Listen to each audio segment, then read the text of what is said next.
I am pleased to meet you. Glad to meet you as well. And I was thinking as I looked at your bio, and I'm thinking family is what I'd like to talk to you about. Very good. Because one of the greatest privileges I think any of us have is the family that raises us. And you have been so active in so many family-focused issues. Yeah. What's closest to your heart for this evening? My mother taught me God first, me second, because if I don't take care of me, I can't help anybody else. And then family. And then you have church and community, careers, and all of that. I am a guardian of the King family legacy. The same family that birthed Reverend Dr. Martin Luther King Jr. birthed me. And it started with Martin Luther King Sr. and his lovely wife, Alveda Williams. When they married, she was Alveda Williams King.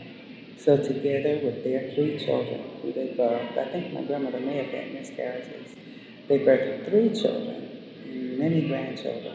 I was the first grandchild, and my granddaddy, Daddy King, saved me from abortion, told my mama don't abort me, because he had seen me in a dream 3 years before I was born. And today I'm the mother of 6 living children and 11 grandchildren. So in every generation, I have been charged now as the oldest in my generation to teach people about God, about Jesus Christ, about nonviolence, that we all are one blood and one race. And we have to do it. My uncle, Martin King Jr., said, learn to live together as brothers.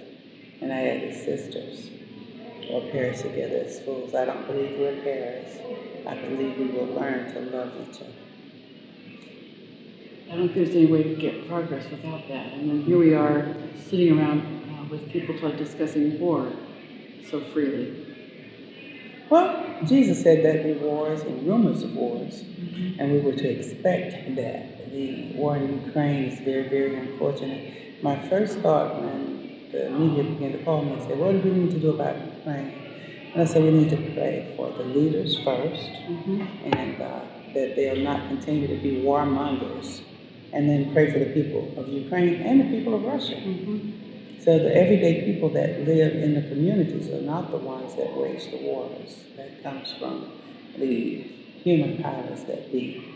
So I believe that love can conquer hate, and that should be the answer to war. It isn't always.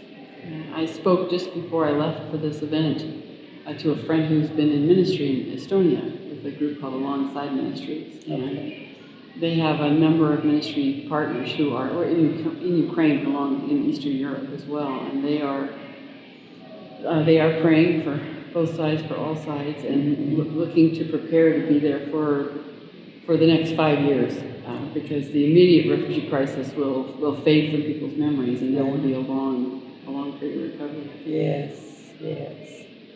So I know one of the other things that you are most known for speaking out on is on pro-life issues, and I think that's something that I'd like to ask you about. What message would you like to give people as we wait for the Supreme Court to rule? As the founder of an organization called Speak for Life, and that's life from the womb to the tomb, the baby, of course, having civil rights and should have the right and human dignity to be born. The mother, of course, is going to need that support. The father needs to come into the picture, and then the family, and then the community. So I believe that the Roe v. Wade case, there's enough evidence now that that's very bad legislation. So many women have come forward and talked about how the abortions impacted us, because I am in some of the amicus or amicus briefs talking about my own abortions. And there are many women who have been harmed by abortion, many babies, going now to 70 million babies legally aborted and reported in America. And so the Dobbs case coming out of Mississippi would send the issue of abortion back to the states, and it would have to be redetermined. And I believe by that time we can recognize that there are other ways to help a mother, a child in a community, a father, a family and community without killing anyone. Yeah, one of the organizations that I appreciate for their efforts really along that side is Feminists for Life. Absolutely. which, Very familiar with that group. yeah, because they just focus on what do we need to do so that mothers aren't faced with desperate choices.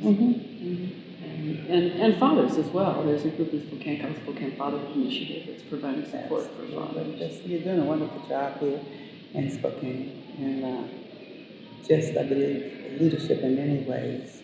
And I think it's very important to, right now in this generation and in this decade, and when I say this generation, you and I are from a generation, those younger than we are from a generation, those are older, but we're all together in this decade. And we have an opportunity to make the difference.